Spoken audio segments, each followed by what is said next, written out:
marka fune hordoftoota video kana hundi notification akkam jirtan akkam nagaa fayyaa keessan isin jechaan bini kallatti mujuu qaqqabu sun jechuun jaalladha. Egaa ka akkuma beekamutti namoota naannoo akkuma jedhama Suudaan kaartuuraa akkasuma mootiyyuu dhaabbata network marketing industry kan hojjetaa jirudha. Network marketing jechuun multi-level marketing industry jedhama. Direct selling industry limited jechuudha. Dhaabbata network marketing industry keessatti waggaa lamaa fi ji'a jahaatiin qaba jechuudha.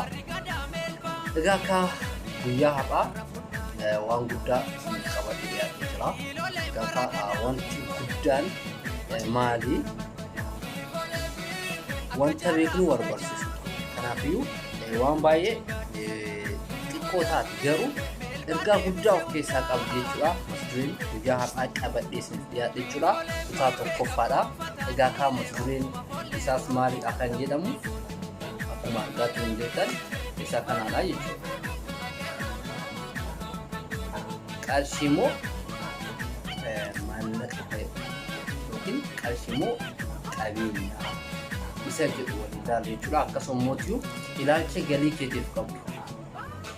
Ilaalcha galii keetiif qabdu yaansi namni hedduun ilaalchi galii isaatiif qabu maal fakkaata?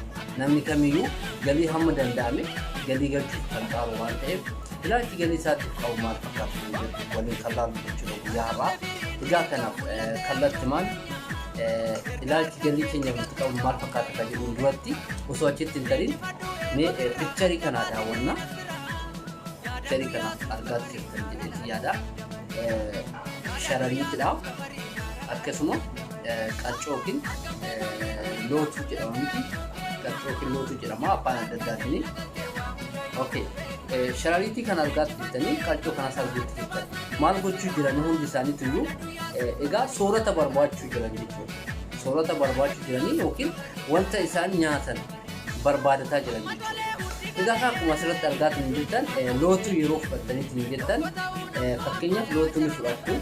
Lootuu yoo fudhataniitiin jettan ilbiisota garaagaraa sooratti akkasuma sharariitii yoo fudhattan ilbiisota garaagaraa sooratti jechuudha jala lamaanuu.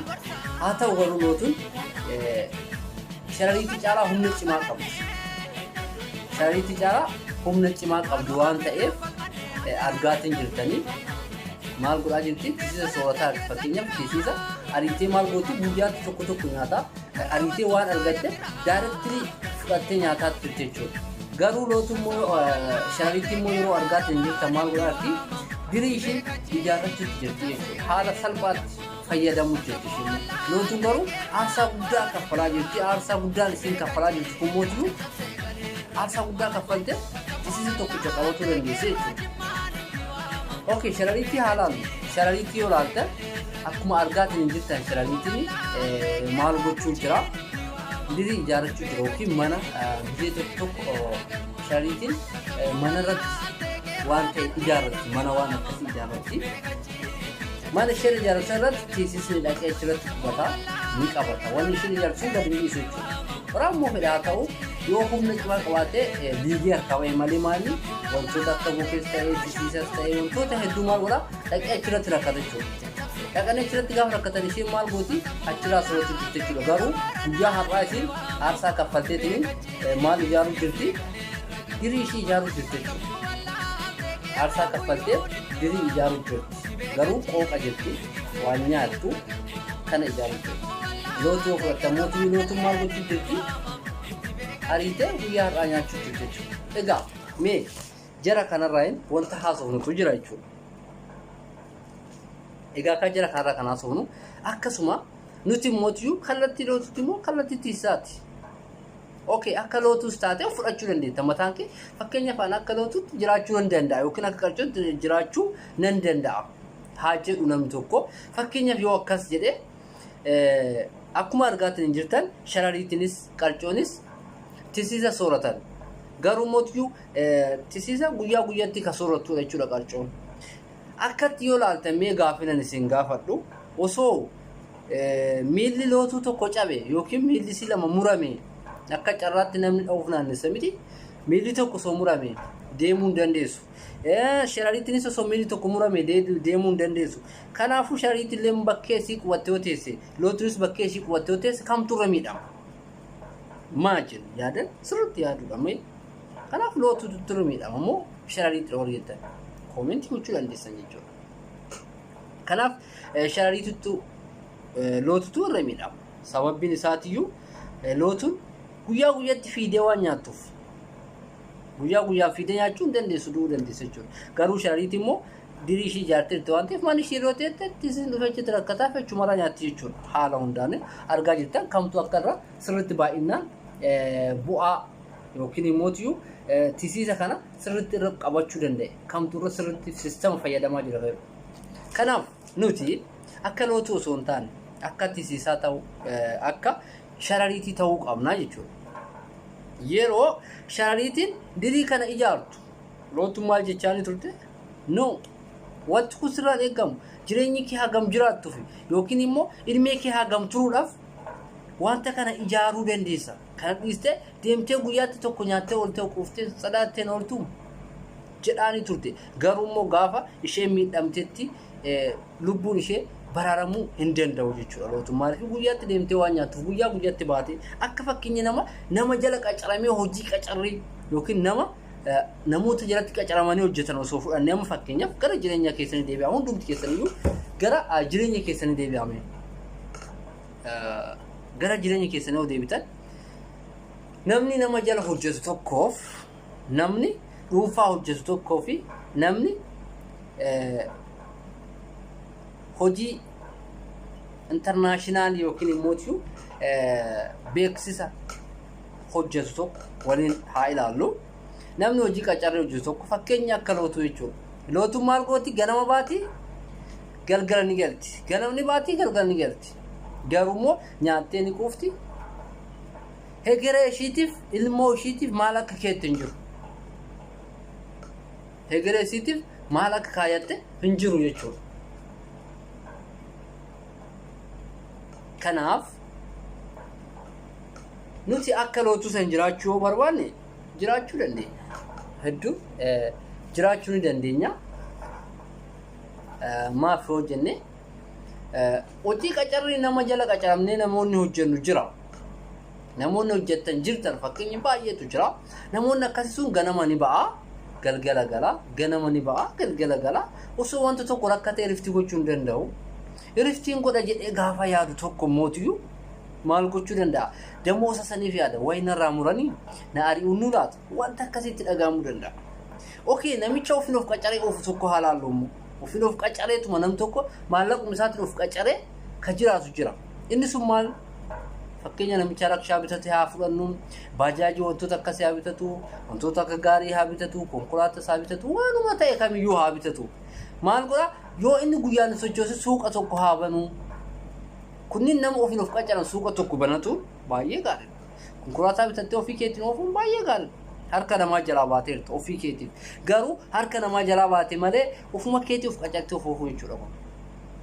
Ofuma keetii giddaaji ofiitti ta'uu jechuudha.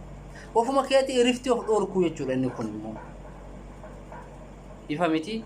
Kanaaf namni kamiyyuu jireenya isaa haala kamiin akka jiraatu baafachuu qaba. Sistema adda addaatiin fayyadamuu baay'ee barbaachisaadha. Kanaaf hundumti keessaniyyuu ofiin of qacartanii hojjechuu jirtan moo nama jala qacaramtanii hojjechuu jirtan? Namichaan ofiin of qacaru sun osoo inni guyyaa tokko ka'ee suuqa banuu baate galiin isaa galuu danda'a. Namichaan baajaajii qabu yookiin rakshaa qabu sun osoo inni ba'ee baajaajii isaa sochoosuu baate galiin isaa galuu jira. Baajaajii sun ofiin deemee fida. Eshi konkolaataa qabu konkolaataa sana osoo bahee ofii isaatiin konkolaachisne galiin isaa galuu jira. Osoo rakkatee mana oolee hoo galiin isaa galuu jira laata? Hin jiru. Inni qacaramee hojjetu osoo rakkatee mana oolee galiin isaa galuu jira? Hin jiru. Eshi gama network marketing industry deebinam. Gama network marketing industry gaafa deebine hojii internationality fakkeenya hojii network marketing industry keessatti yaansi anam fakkeenyaaf yaansu hojjetutti jira. International da multi level marketing industry direct selling da.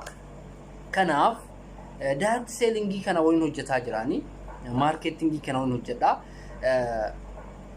Hojiin nuti hojjennu internaashinaal akka addunyaa guutuutti hojjetaa jiran akka mataa gootti. Eshi kanaaf kana keessatti maali wal akka qabatu barbaade namicha ofiin of qacaree jiru tokko namicha qacaramee hojjetu lama namicha maallaqa isaa wanta xiqqoo qabu invest godhee maallaqa akka isaaf hojjetu ta'etu jira. Inni sun fakkeenyaaf namicha abbaa mana kanaa fudhannu isa maallaqa isaa invest godhee hojjetaa jiru kana maallaqa isaa invest godhee akka maallaqni isaaf hojjetaa isaa jechuudha. Mana kana ijaaree jira. Aarsaa guddaa irratti kaffale humna irratti baasee jira. Beekumsa isaa baasee jira. Maallaqa baasee jira. Wanta guddaa aarsaa guddaa kaffalee jira. Mana kana ijaaree xumuree geessee jira. Mana kana ijaaree erga xumuree geessee osoo rakkatee manatti galee hoo kamtu irra miidhama. Namicha mana ijaare moo yookiin gamoo namicha gamoo kana ijaare moo namicha rakshaa qabu san moo namicha nama jala hojjetu santu miidhama itti yaaddan. Biyaansi kun ifa jechuudha. Namicha rakshaa qabu yookiin konkolaataa qabu san namicha qacaramee hojjetu san namicha suuqa hojjetu san haala tokko jarre. Osoo rakkatee dhibamee ciise galiin isaaf galuu hin danda'u. Maaliif haqni socho'utti wanta galiin isaaf dhufuu hin dandeenye jechuudha. Kanaafuu namicha mana ijaare kunoo haala kanaan beekumsa baasee jira. Wanta isa barbaachisu baasee xumuree jira jechuudha. Erga baasee xumuree hoo erga baasee xumuree hin kireessu wantoota hedduu keessatti hojjechuu danda'a. Namootuma irraa keessatti fayyadaman garuu ji'atti galiin isaan gala. Fakkeenya abbaan mana kanaafuu kireeffadhee keessa jiraataara. Ji'atti osoo inni fedhan soqee hodhu kiraa kee fuudhee kiraa isaa kennaaf jechuudha. Ji'atti galiin isaa osoo dhibamuu miti osoo akka fedhetti mana ciisee galiin isaa addaan cituu hin danda'u jechuudha yaalaa. Kanaaf nuti hoo kam keessa jirraa kam hojjechuu qabna? Okay. Namicha mana ijaare kun baay'ee isa hundarra ol aanadha. Isa rakshaa qabu, isa konkolaataa qabu, isa ofiin qacaree hojjetu kanneenii fi isa qacaramee hojjetu baay'ee ol aanadha. Garuu immoo isa mana hojjetu kana caalaa immoo hojii tiyaansi. Isa mana hojjetu kana caalaa bu'aa guddaa kan buusu. Fakkeenyaaf fudhannu. Hojii tiyaansi namni tokko ni eegala hojii. Hojii tiyaansi ni eegala hojii namni tokko. Hojii tiyaansi eegaluudhaaf biyaansi gadhaane jinee haga kuma gooldi naa qabnu jinee kuma 26 haa eegalu. Jinee kuma 26 eegala. Namichaan tokko immoo mana tokko ijaaruudhaaf gamoo tokko ijaaruuf maal isa barbaachisa? Lafa isa barbaachisa. Lafa san biyaansi kuma 200 kuma 300 gadi bitama. Hin bitamu.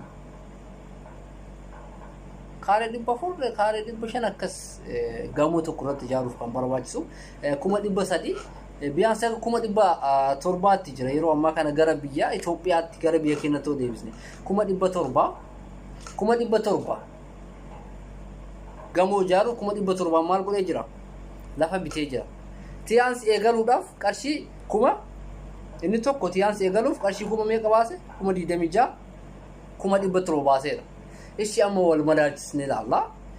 Inni gamoo ijaaruudhaaf lafa kuma 700 bitee fi inni tiyaansi eegaluudhaaf qarshii kuma 26 eegale kun garaagarummaan isaa maali kan jedhu ilaalla jechuudha. Tokko namichaan gamoo ijaaru kun baasii baasaa deema. Biyaansi baasii baasa. Lafa bitee kuma 700 maal isa barbaachisa? Wantoota lafa sana irratti ijaaruun waan akka simintoo isa barbaachisaa, shawaa adda addaa isa barbaachisaa, akkasuma deebiseetiin dhakaa isa barbaachisaa, feerroo isa barbaachisaa, ogeessa isa ijaaru isa barbaachisaa, qalamii wantoota hedduu isa barbaachisa. Kan irratti maal godhaa deema? Baasii baasaa deema jechuudha. Eshi namicha tiyaansi eegale hoo? Inni kun kuma 700 barbaachisaa. Nama haftaamii malee nama maallaqa nan qaba jedhii nama ofitti amane malee ijaaruu hin danda'u gamoo sana. Namicha tiyaansi eegale hoo? Qarshii kuma 26 eegala biyaansi haa jennu. Kuma 26 erga eegale kuma 26 eegalee jira. Barumsa ni argata. Fayyaa isaa ni argata. Nama walitti dhufeenya ni qaba. Karoora ni barata. Haala kamiin akka jireenya isaa jijjiiru ni barata. Galii argataa deema. Namichaan gamoo ijaaru hoo baasii baasaa deema. Haga xumurutti baasii baasaa deema. Garuu tiyaansis xumura ni qaba. Hanga xumurtutti tiyaansi keessatti haga xumurtutti fakkeenyaaf an xumuree hin jiru. Turtii waggaa lamaan qaba. Turtii waggaa lamaa kana keessatti waan guddaa argadhee jira as keessatti jechuudha. Waan guddaa argadheetiin jira. Kanaaf namni of qacaree jirumuuf namni nama jala qacaramee hojjetuu fi namni gamoo tokko ijaare tokko miti. Kamtu caala nama gamoo ijaaretu caala. Biyaan sababbiin isaatu maanni galii addaan hin cinne waan argatuuf. Eeshi namicha gamoo kana caalaa gamoo nama ijaare caalaa immoo tiyaansi baay'ee filatamaadha jechuudha. Tiyaansi jechuun wanta har'a eegalle gad aanaadhaan hiyyeessis eegaluu danda'a. Kuma 26 hiyyeessis eegaluu danda'a. Sanii gad illee eegaluu danda'a. Garuu gamoo tokko ijaartee galii addaan hin cinne argachuuf immoo kaffitanya maallaqa kaffitanya si barbaachisa. Isaa ol aanaa si barbaachisa jechuudha. Kanaaf tiyaansi tokko jennee gaafa eegalu barumsa fudhannaa barnoota gahaa argachuu dandeenya. Ofitti amanamummaan jiraanna harka namaa jalaa baanee. Akkasuma mootiyyuu qabeenya argataa deemna galii argataa deemna jechuudha. Galii baasnee gisee tokko qofa investii goona san booda galii argataa deemna hojii kennan hojjanna jechuudha. Beekumsa arganna. Nama walitti dhufeenya gammachuu jaalalaan namoota waliin deemuu dandeenya jechuudha. Kanaafiyyuu nuti hundumti keenyayyuu yoo ofitti amanamummaadhaan hojjenne tiyaansin waa kamiyyuu caalaa filatamaadha. Tiyaansi jaalala, tiyaansi qabeenya, tiyaansi fayyaadha jechuudha. Fakkeenya oomishoota adda addaa oomisha tiyaansi maachuunidha kun. Barnoota isaatiin guyyaa biraa walitti deebiina jechuudha. Okay. Shaayii oomisha dhaabbanni keenya. Shaayis ni oomisha jechuudha. Shaayii tiyaansi ni oomisha jechuudha. Barnoota shaayillee maal bu'aan isaa maal fayyadamuu qabna ka jedhuuf guyyaa biraa barnoota isaatiin viidiyoo isaatti walitti deebina. Akkasuma ziinkii ni oomisha. Ziinkiinis akkasuma kallattii ayinata lamaan qophaa'aa jechuudha. Ziinkiin illee haala kanaan maal ta'u jira. Barnoota isaallee guyyaa tokko viidiyoo isaatiin barnoota ziinkiitiin walitti deebinaa jechuudha. Dhaabbanni keenya wantoota hedduu oomishuu jechuudha. Fakkeenyaaf maashinoota adda addaa oomisha. Haala gaariidhaan kan qulqullinaan bishaan ittiin dhuguu dandeenyu jechuudha. Akkuma argaatiin hin jirtan maal jedha kun tiyaansi kan jedhu jechuudha. Kanaafuu bishaan qulqulluu itti fayyadamuu dandeenya jechuudha. Tiyaansi waliin yoo hojjenne fayyummaa keenyas eeggachuu kan dandeenyu qabeenyas argachuu kan dandeenyu jechuudha. Kanaafuu hundumti keessaniyyuu argitanii jirtan. Dhaabbanni network marketingii fi hojiin biraa hagam wal gita. Hagam irra fooyyeedhaa qaba kan jedhu argitanii jirtan. Hundumti keessaniyyuu namoonni jijjiirama barbaadan kamiyyuu tiyaansi filachuun isin barbaachisa. Kanaafuu tiyaansi bichaa osoo hin taane hojii maallaqa investi gootee hojjechuu dandeessu jechuudha. Maallaqa yeroo tokko investi gootee maallaqni akkasiif hojjetu kan taatu abdiin qaba jechuudha. Hundumti keessaniyyuu viidiyoo kanarraa waan guddaa akka barattan abdiin qaba. Jabaadhaan ni dandeessan hundumti keessaniyyuu wantoota gurguddaa akka asirraa argattan abdii guddaan qaba jechuudha. Yeroo biraa viidiyoo biraatiin oomisha dhaabbata keenyattii fi akkasuma barnoota hedduu qabannee akka itti deemnutti turtii gaarii isin jedha. Barnoonni guyyaa har'aa maallaqaaf hojjechuudha moo maallaqni akkasii hojjetu barbaadadha. Akkasuma ilaalcha galii keetiif qabdu jechuudha. Isa kana kan ilaallee jechuudha guyyaa har'aa. Kanaaf hundumti keessaniyyuu argitaniitiin hin jirtanii. Egaa kun gaafa hojii kana eegaloon isaan kana laalitti kan eegalu. Isaan kana laalitti kan eegalu jechuudha. Isaan kana laalitti. Maaliif? Raammoon kunuyyuu waan akkasiitti yaaduuf ani hoo maaftu yaaduu na dhoowwate kan jedhu sammuu keetti mul'ateetiin waan ta'eef haala kanaan waan guddaa irraa baratan jedheetii yaada. Torban dhufu mootiyyuu yookiin yeroo itti aanu mata duree itti aanu yookiin egaa kutaa itti aanu qabannee akka isin dhiyaatu abdiin qabaa. Galatoomaa isin jechuun jaalladha. Egaa baay'ee kan namatti toluu fi baay'ee kan nama bohaarsu jechuudha. Hundumti keessanii waan guddaa akka ittiin hojjettanii waan guddaa ittiin hojjennu abdii qabaa. See you at the top of your dream. Thank you.